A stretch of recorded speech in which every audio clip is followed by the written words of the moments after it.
জাতীয় নাগরিক কমিটির নেতা হাসনাত আব্দুল্লাহ ও সার্জিস আলমের বক্তব্যকে দায়িত্বজ্ঞানহীন আখ্যা দিয়ে তাদের প্রকাশ্যে ক্ষমা চাইতে আলটিমেটাম দিয়েছে কারিগরি ছাত্র আন্দোলন বাংলাদেশ। লতিফ সিদ্দিকীর দুই গালে জুতা মারো তালে তালে স্লোগান দেওয়ার পরে তাকে অপমান কইরা জেলে ঢুকানো হয়েছে। আমি কতদিন আগে বলেছিলাম না, 31 আগস্ট হচ্ছে লাস্ট ডেট, তারপরে সেপ্টেম্বর মাসে পাকিস্তানকে মারবে এবং সঙ্গে সঙ্গে বাংলাদেশেও শুরু হবে।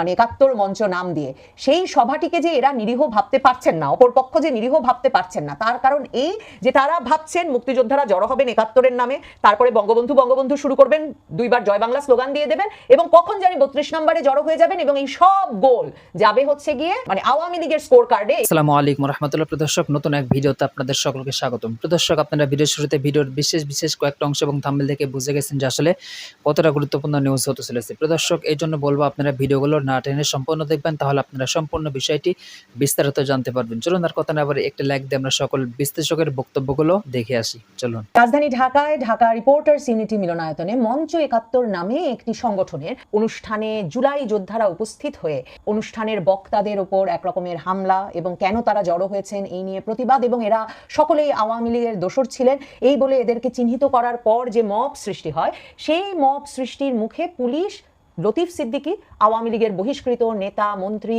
এবং ঢাকা বিশ্ববিদ্যালয়ের প্রফেসর শেখ হাফিজুর রহমান কার্জন, তারপর সাংবাদিক মঞ্জুরুল আলম পান্না সহ বিভিন্ন ব্যক্তিবর্গকে তুলে নিয়ে গেছে ডিবি অফিসে। তারা ঘন্টার পর ঘন্টা ধরে আটক আছেন। দুপুর ১২টার দিকে তাদের নিয়ে যাওয়া হয়েছে এবং বিকাল পর্যন্ত, এখন পর্যন্ত যে খবর পাওয়া যাচ্ছে তাতে ডিবি পুলিশ বলছে যে তারা জিজ্ঞাসাবাদ শেষে সিদ্ধান্ত নেবে যে এদেরকে আটক করা হবে না ছেড়ে দেওয়া হবে। মানে বুঝতেই পারছেন উপর মহল থেকে কি নির্দেশনা আসে, তার জন্য পুলিশ একরকমের অপেক্ষা করছে যে উপর মহল যদি বলে। বাংলাদেশের অনেক হত্যা মামলা তৈরি আছে জুলাই আগস্ট আন্দোলনের সময়কারী, এবং এই জুলাই আগস্ট আন্দোলনের সময়কার এই হত্যা মামলার যে কোনোটিতে এদেরকে মামলা দিয়ে দেওয়া যায়। এই মঞ্চ ৭১ প্ল্যাটফর্মটি যা বুঝলাম এটি তৈরি করেছেন অ্যাডভোকেট জেডাই খান পান্না, এবং ৬ আগস্ট খুঁজতে একটা পত্রিকায় দেখলাম যে অ্যাডভোকেট জেডাই খান পান্না এবং একজন বীর প্রতীক অধ্যাপক আব্দুল্লাহ আল মাহমুদ তারা এই প্ল্যাটফর্মটি জন্ম দিয়েছেন এবং দিয়ে বলেছেন যে প্রতিষ্ঠা করার পর তারা বলেছেন যে এটা কোনো রাজনৈতিক দলের পক্ষে নয়। কিন্তু আসলে মঞ্চ ৭১ নামটি দিয়ে ফেলার ফলেই কি এই সংগঠনটি আওয়ামী লীগ হিসেবে চিহ্নিত হলো?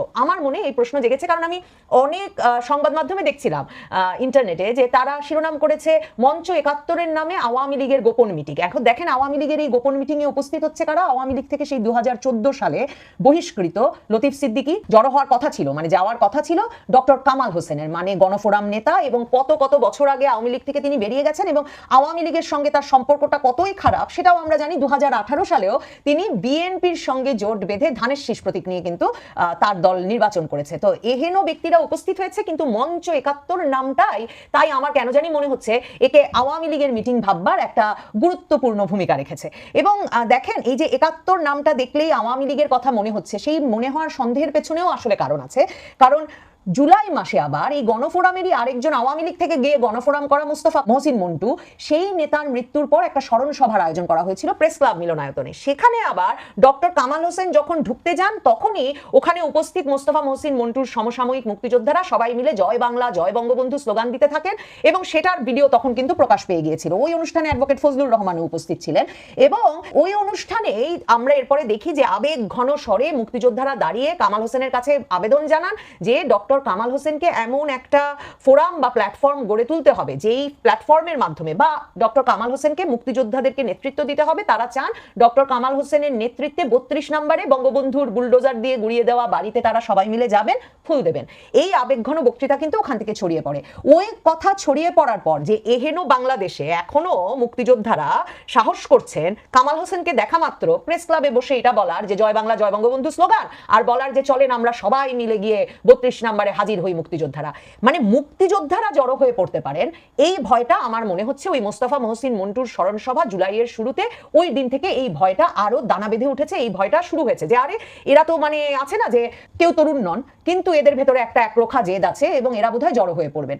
এবং তারপর জেডাই খান পান্না তো ২০২৪ আগস্টের পর থেকে সুপ্রিম কোর্টের সিনিয়র আইনজীবী, তিনি বারবার মুক্তিযুদ্ধের পক্ষে সংবিধান যে ছুঁড়ে ফেলা যাবে না, ডক্টর কামাল হোসেনও যেমন বারবার বলছেন, জেডাই খান পান্নাও বারবার কিন্তু এই কথাটা বলছেন, প্রকাশ্যে সংবাদ মাধ্যমেও বলছেন, বিভিন্ন ইন্টারনেটের এই ইউটিউব সহ বিভিন্ন চ্যানেলে সাক্ষাৎকার দিতে এসেও বলছেন যে সংবিধান ছুঁড়ে ফেলাটা এত সহজ হবে না এবং উচিত হবে না। এরপর বঙ্গবন্ধুর মৃত্যুদিনের মানে আগে আগে এইরকম একটা খবর কিন্তু ছড়িয়ে পড়ে ইন্টারনেট জুড়ে, সামাজিক যোগাযোগ মাধ্যমে, যে জেরাই খান পান্না আর কামাল হোসেন মিলে নাকি সত্যি 15ই আগস্ট বঙ্গবন্ধুর মৃত্যুদিনে 32 নম্বরে যাবেন এবং ফুল দেবেন, এবং তাদেরকে রীতিমতো হুমকি দেওয়াও শুরু হয় সামাজিক যোগাযোগ মাধ্যমে যে যারা যাবে তাদের কি দশা করা হবে এসব বিষয়ে। তখন জেরাই খান পান্না বলেন এরকম কোনো পরিকল্পনা নেই, এটাও একটা ভুয়া খবর বা ভুল খবর ছড়ানো হয়েছে।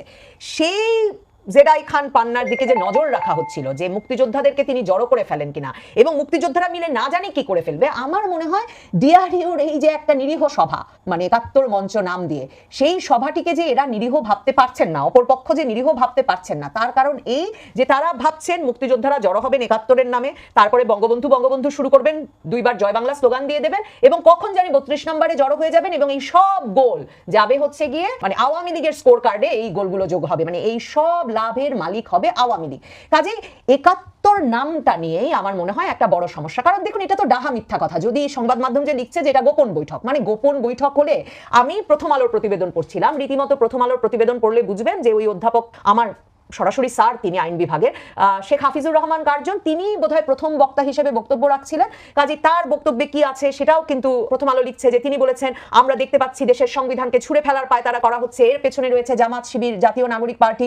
জামাত শিবির জাতীয় নাগরিক পার্টি তো সুস্পষ্টতই দাবি করেছে যে তারা এই 72-এর সংবিধান ছুঁড়ে ফেলতে চায় এবং 72-এর সংবিধান বাদ দিয়ে নতুন করে সংবিধান লিখতে চায়। জামায়াতের আমির সরওয়ার্দী উদ্যানে তাদের বিরাট মহাসমাবেশে কথা বলেছেন। এনসিপি প্রতিনিয়ত বলছে এবং বলছে গণপরিষদ নির্বাচনের মাধ্যমে নতুন সংবিধান লিখতে হবে। কাজেই এই কথাগুলো তিনি বলেছেন এবং বলেছেন অধ্যাপক ইউনূসের নেতৃত্বে তারা মুক্তিযোদ্ধাদের জুতার মালা পরাচ্ছে। এই সরকারের আমলে, ইউনূস সরকারের আমলে মুক্তিযোদ্ধারা নানা রকম হয়রানির শিকার হচ্ছেন, জুতার মালা পরছেন, আজকেও লতিফ সিদ্দিকীর গায়েও হাত পড়েছে, এগুলো তো মানে হচ্ছে, এই কথাটা তিনি বলেছেন। এবং তারপরেই নাকি শেখ হাফিজুর রহমানের বক্তব্য শেষ হওয়ার পরেই মিছিল নিয়ে একদল ব্যক্তি ডিআরইউ মিলনায়তনে ঢোকেন। এ সময় তারা জুলাইয়ের হাতিয়ার গর্জে উঠুক আরেকবার, লীগ ধর জেলে ভর, জুলাইয়ে যোদ্ধারা এক হও লড়াই করো প্রভৃতি স্লোগান দেয়। তো এরপর দুপুর 12:15টার দিকে পুলিশের একটি দল এলে তারা পুলিশের কাছে লতিফ সিদ্দিকী, অধ্যাপক শেখ হাফিজুর রহমান সহ অন্তত 15 জনকে তুলে দেন। মানে তারা যে আসলে পিটিয়ে রক্তাক্ত করেন নাই, তারা যে আরো অপমান করেন নাই, ভয়াবহ আরো কোনো ঘটনা ঘটেন নাই, বরং তারা পুলিশের কাছে দিয়েছেন, মানে তারা আইন শৃঙ্খলা রক্ষাকারী বাহিনীর হাতে তুলে দিয়েছেন, একটা আইনি কাঠামোতে দিয়েছেন।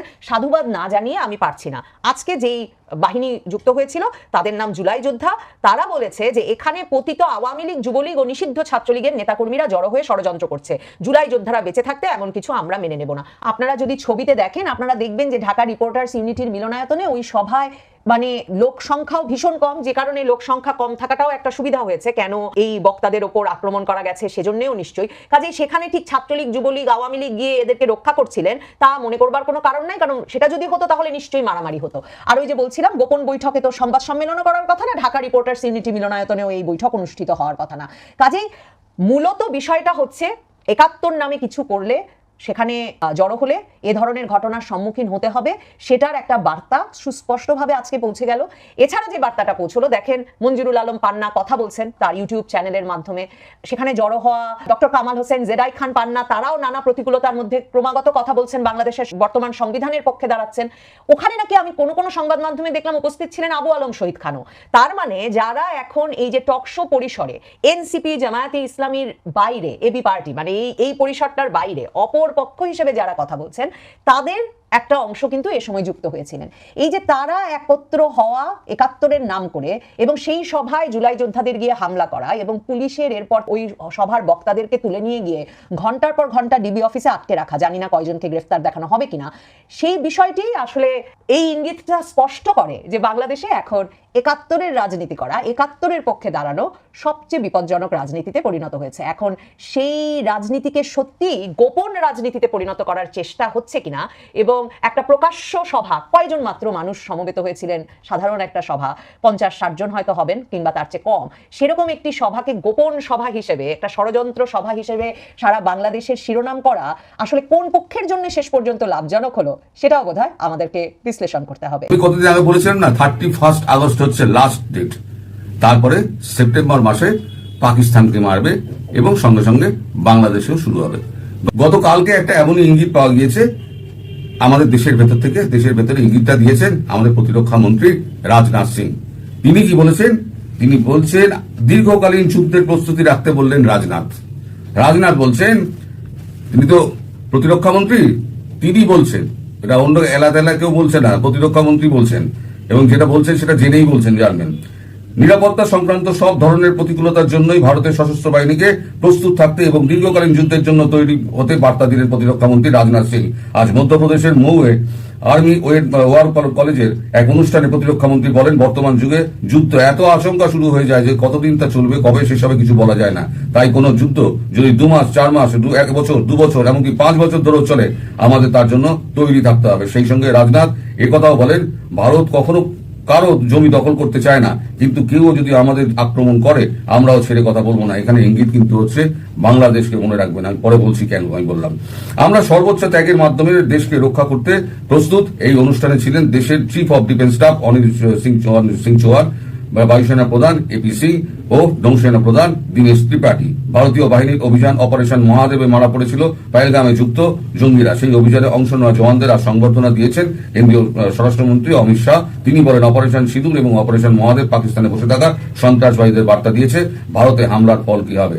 আমাদের সেনারা দেখিয়ে দিয়েছে জঙ্গিরা যে কৌশল নিক না কেন আমরা তাদের দিকে সরিয়ে ছাড়ব। এই তো গেল কাগজে যেটা বেরিয়েছে। এইবারে আমি আপনাদের আর একটা খবর পড়ে শোনাই, যেটা বাংলাদেশের পক্ষে ভীষণভাবে দরকার।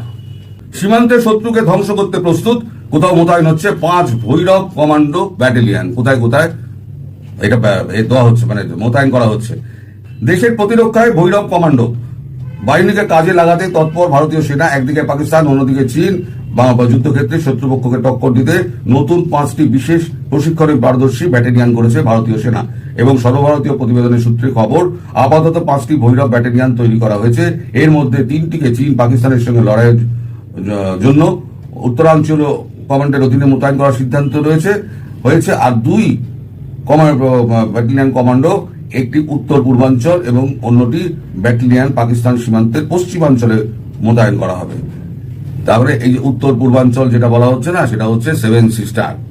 অর্থাৎ যেমন ওদিকে 4টে কমান্ডো ভৈরব কমান্ডো বাহিনী যেমন ব্যাটালিয়ন দেওয়া হচ্ছে, এইখানে হচ্ছে 7 সিস্টারে হচ্ছে একটা। আচ্ছা, এবার আসি বাংলাদেশ প্রসঙ্গে। রাজনাথ সিং কি বলেছেন, যে আমরা অন্যের ভূমি দখল করি না, কিন্তু অন্য কোনো দেশ যদি আমাদের ভূমি দখল করার হুমকি দেয়, তাহলে পরে আমরা সর্বোচ্চ ত্যাগ স্বীকার করে আমাদের জমি আমরা রক্ষা করব। এখন এই যে ডক্টর মোহাম্মদ ইউনূস, তিনি শাসনভার নেওয়ার সঙ্গে সঙ্গে একেবারে এয়ারপোর্ট থেকে তিনি 7 সিস্টারকে তিনি একেবারে হুমকি দিয়ে দিলেন যে আমাদের যদি অস্থির করা হয় তাহলে 7 সিস্টার স্থির থাকবে না, বা এই ধরনের একটা কিছু উনি বলেছিলেন। তারপরে হলো গিয়ে রাওয়া ক্লাবের 4 দিনের মধ্যে কলকাতা দখলের ওই কটা বুড়োর লং মার্চ। আমাদের মতো বয়সী মানুষের দেহে কত শক্তি থাকে সে তো আমরা নিজেরা জানি রে বাবা। তো যাই হোক, তারপর হলো পাকিস্তানের সঙ্গে দরম মরম, পাকিস্তানের ISI সমস্ত ঘাঁটি এখানে করতে লেগে গেল, আমেরিকান সৈন্য এলো, সব কিন্তু পরপর হয়ে যাচ্ছে। তারপরে পাকিস্তানের রাষ্ট্রদূত তিনি একেবারে বিভিন্ন জায়গায় এদিক ওদিক সমস্ত ঘুরে বেড়াতে শুরু করলেন, বিভিন্ন অনুষ্ঠানে তার সঙ্গে বিভিন্ন রাজনৈতিক নেতা আর সমস্ত উপদেষ্টারা দেখা করতে আরম্ভ করলো। তারপর একটা কেলেঙ্কারির মধ্যে পড়ে তিনি তো হাওয়া হয়ে গেলেন। তারপরে পাকিস্তানের ফিল্ড মার্শাল আসিম মুনির তিনি আমেরিকায় বসে হুঙ্কার দিলেন, আমাদের যদি ওপরে আক্রমণ হয় অর্ধেক পৃথিবী নিয়ে আমরা ডুবে যাব।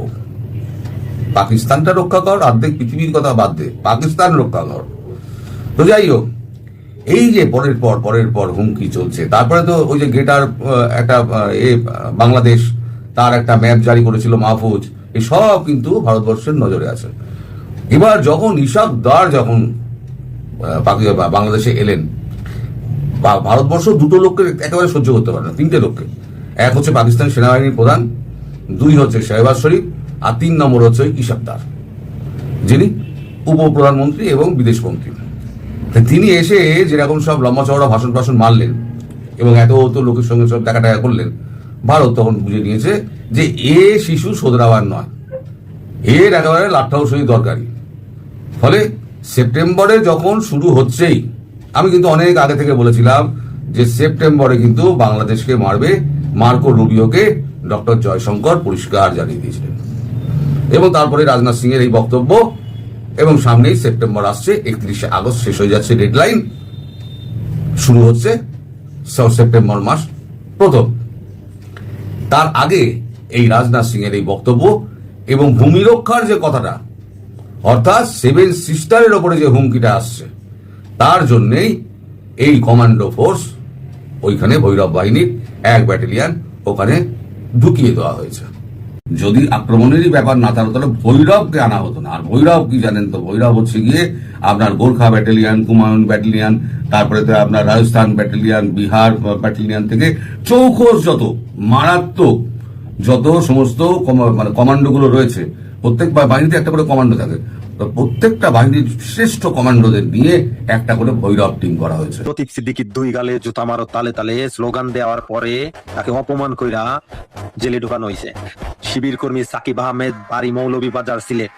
শিবির কর্মী, মনে রাখিস, যে মুখ দিয়ে কইছস না যে লতিফ সিদ্দিকীর 2 গালে জুতা মারো তালে তালে, মুক্তিযোদ্ধার সাপেক্ষের মানুষজনকে অপমান করার কারণে তোদের এই জামাত শিবিরের যে কি পরিস্থিতি আমরা করব, নেক্সট কোন প্রজন্ম নতুন করে জামাত শিবির করার সাহস কোনোদিন পাবে না। দর্শক, আপনারা একে একে সকল বিশ্লেষকের বক্তব্যগুলো দেখলেন, অবশ্যই আপনারা বুঝতে পারছেন আসলে কতটা গুরুত্বপূর্ণ নিউজ ছিল। প্রদর্শক, যেহেতু আপনারা সম্পূর্ণ করে দেখে ফেলেছেন, অবশ্যই যদি আপনাদের কোনো মূল্যবান মতামত থাকে অবশ্যই কমেন্ট বক্সে জানিয়ে দেবেন। আরও এরকম নিত্য নতুন আপডেট নিউজ পেতে আমাদের এই নিউজ চ্যানেল 81 এই চ্যানেলটি সাবস্ক্রাইব করে পাশে থাকবেন। ধন্যবাদ।